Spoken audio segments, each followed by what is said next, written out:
This is what's known as a Scotch yoke. It is a mechanical motion machine that converts a rotational motion into an oscillating linear motion. This machine, along with 2 others, were showcased in a video created by a YouTuber named ScrapMechanic. I highly recommend his video as it is edited better than this video and was made by someone who actually knows what he's doing. You can find the link to his video in the description below this video. Anyways, in his video, he just showcases the machine, but never puts them to good use. I'm going to attempt to use this machine to graph out a sine wave. Why? Because I'm bored. Have fun.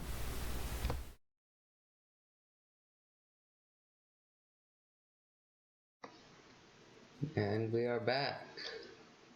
Here is the Scotch yoke so far. Here you can see the suspension. It has a stiffness of 0. That way it has maximum give. So it's essentially a free extending joint. So it has no, it doesn't apply any force in either direction.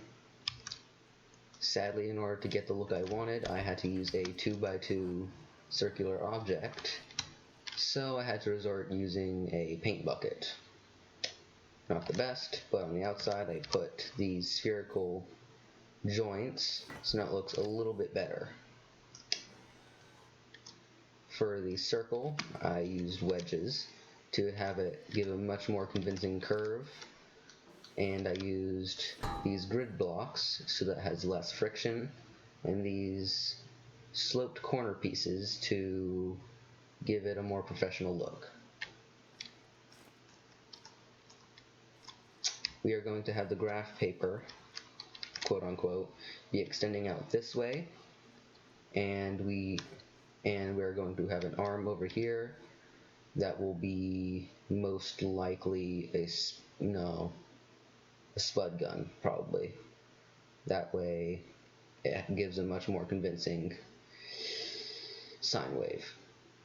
Or we could use blocks. I'll test both. See you then. And here's the final design. You can see nothing has changed much up here. I added this little section off. That way it can cut off pieces from the graph paper, of which I have stored right on my lift. So it's quite large. I have the spud gun centered so that its default is set to the y=0, or the equivalent of. And then I have this conveyor belt, which should pull the graph paper along as it's being cut. So if we place a block here, grab the end of the graph paper, we just weld it right onto it, destroy the block. We can turn the spud gun on with this using a logic gate loop. Press this switch which activates both the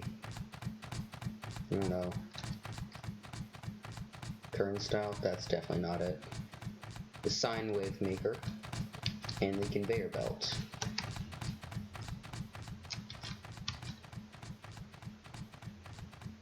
Crap. How'd you break?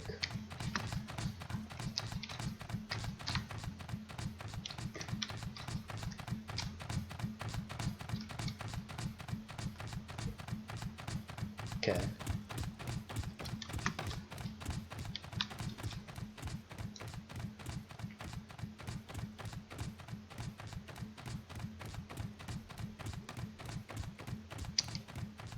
Now, in real life, if this was all designed perfectly and everything was centered and there was no jittery physics, which you can very clearly see, this would technically be a perfect sine wave. And if this thing actually shot faster, then it would be a lot more defined. Sadly, spud gun does not shoot faster, and this is a video game that does not deal with mathematical functions.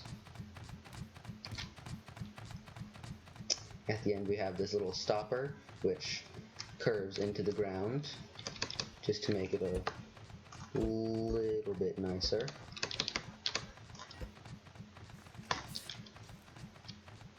Adds to the detail.